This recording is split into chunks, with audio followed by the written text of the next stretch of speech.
Bonjour mesdames et messieurs et bienvenue à Perspective. Je suis Francis Denis.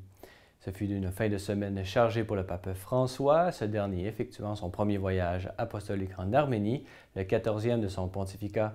C'est donc vendredi dernier qu'il est arrivé à l'aéroport d'Erevan, en Arménie, où s'est tenue une cérémonie d'accueil en présence du président de la République, ainsi que le patriarche de l'Église apostolique arménienne, Catholicos Karakin II. Écoutons ce résumé. Dans la cathédrale apostolique construite selon la tradition, sur le site indiqué par le Christ apparu en rêve à Saint Grégorios l'Illuminateur, le pape a rendu hommage à la force de la foi de l'Arménie, tenace et profonde. C'est la force de l'amour du Christ qui devrait favoriser aujourd'hui le chemin œcuménique en montrant une concrète voie utilisable pour harmoniser les conflits qui lacèrent la vie civile et creusent des divisions difficiles à soigner. Samedi, deuxième jour du voyage apostolique du pape François en Arménie, fut l'occasion d'une visite émouvante au mémorial de Tsitsénakaberd dédié aux victimes du génocide arménien de 1915.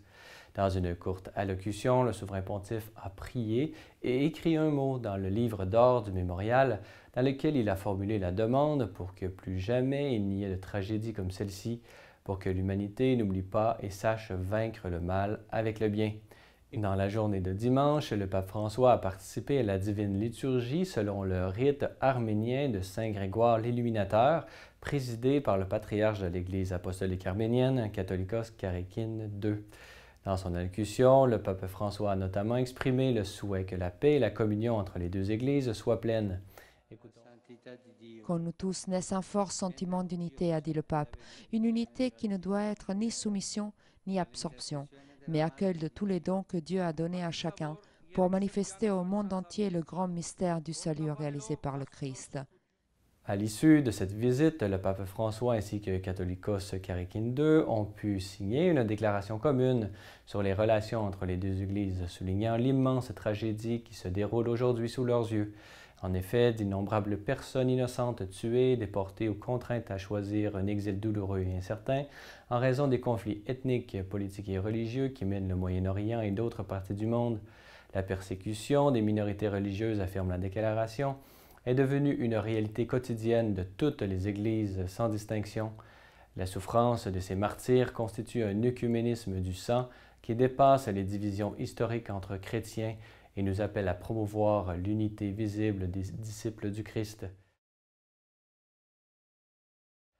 Enfin, dans le vol de retour pour Rome, le pape François a, comme d'habitude, bien voulu répondre à quelques questions des journalistes présents avec lui dans l'avion.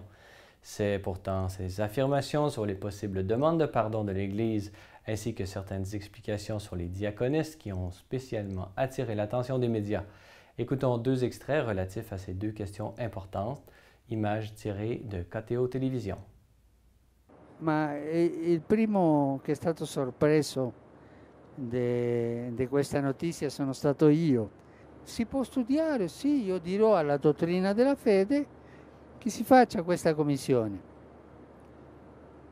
Il giorno dopo la Chiesa apre la porta alle diaconesse.